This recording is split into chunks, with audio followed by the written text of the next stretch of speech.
La Journée mondiale des maladies rares existe depuis 15 ans.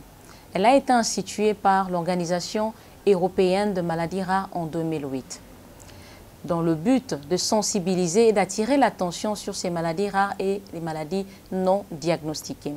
La date du 29 février a été choisie comme date pour célébrer les maladies rares parce que c'est une date qui est rare, qui n'intervient, qui ne revient que tous les 4 ans.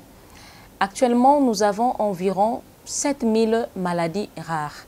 Une maladie est appelée rare lorsqu'on la retrouve chez une personne sur 2000.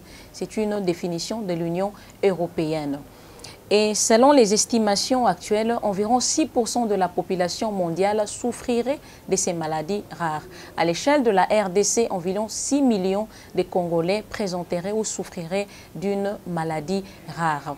Et la fréquence et l'intensité de ces maladies augmentent avec plusieurs facteurs sociaux. Entre autres, la consanguinité, nous avons l'âge avancé des parents et la taille du ménage qui est élevée. Ces facteurs sociaux sont observés dans notre milieu, donc nous dirons que la RDC est concernée par ces maladies rares.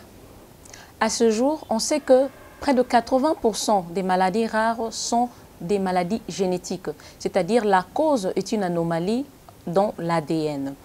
Et communément ou dans notre milieu, il y a plusieurs troubles que nous considérons comme maladies rares, entre autres le trouble du spectre autistique, les cardiopathies congénitales, nous avons les épilepsies familiales, les cécités rétiniennes, nous avons les surdités et j'en passe.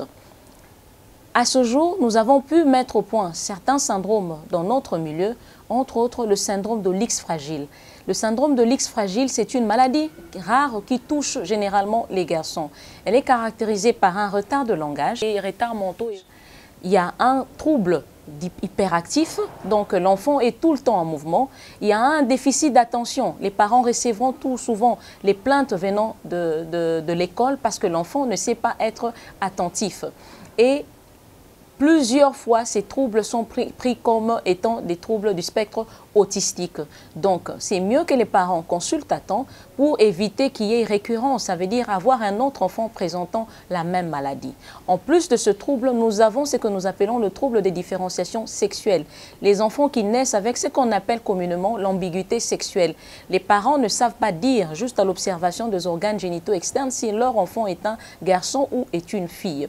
Il y a d'autres syndromes que nous appelons le syndrome de Gibbs. C'est un syndrome qui est tellement rare qu'on retrouve environ 100 patients dans le monde avec cette maladie. Nous avons un patient congolais qui présente ce syndrome. Il est caractérisé par aussi un retard mental et des anomalies au niveau de la face. Nous avons le syndrome de Smith-Magenis. C'est un syndrome qui est caractérisé par un retard mental et avec une automutilation. Les enfants se mordent les mains. Les enfants se donnent des coups de tête. Ce sont des enfants qui s'automutilent et ils ont un trouble de sommeil. Ils dorment le jour et sont éveillés la nuit. Il y a le syndrome qu'on appelle le syndrome de Noonan.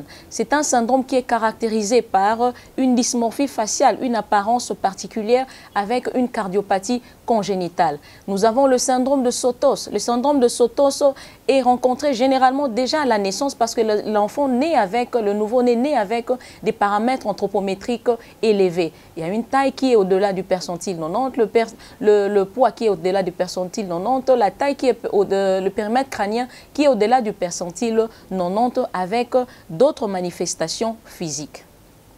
Le diagnostic est fortement clinique pour les maladies telles que la trisomie 21 et l'albinisme.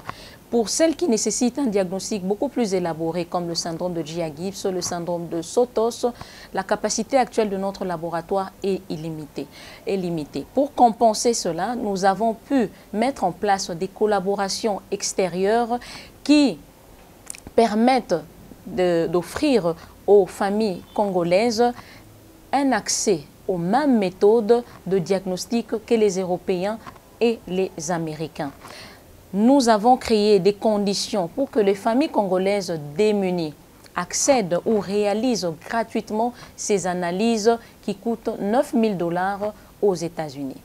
Et environ 250 enfants et leurs familles ont été déjà diagnostiqués par ce biais.